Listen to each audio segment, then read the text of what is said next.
My name's Gary Damp. I'm from Tag Property. I'm a licensed real estate agent specialising in commercial property, also a licensed stock and station agent and auctioneer.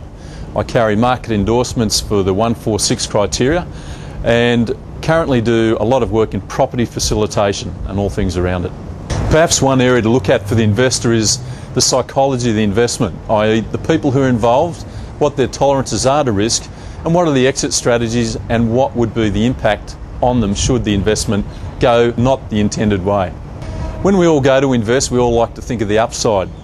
Unfortunately, that doesn't always occur. In Jeff and Val's case, they've acquired the property and found the zoning has changed not long after acquisition. The strategy I believe that Jeff and Val went into was to go and buy a second property, value add it, subdivide the block, and then sell it for a profit. Essentially, they were traders. Their position on going in subsequently changed after they'd settled on the property. So in my opinion, the fundamental strategy has been changed or affected. If they are true professional traders, one would have to look at exiting at that point. There are perhaps two conclusions I'd come to in this scenario.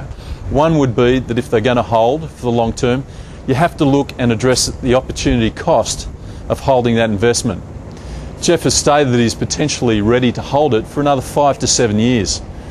Particularly in the current climate with corrections in the stock market, one would have to consider the opportunity cost of redirecting that surplus $1,000 a month required to meet that negative mortgage. What could be done with that amount of money and the money committed to servicing the mortgage if it was placed into stocks or managed funds that return a cash liquid return, particularly when we've got a very docile or slow residential market. Option two, if they have to hold this property, and that's the decision that both parties have come to, I'd suggest then looking at perhaps two issues. One would be reducing the cost of the overhead, i.e. the servicing of the mortgage.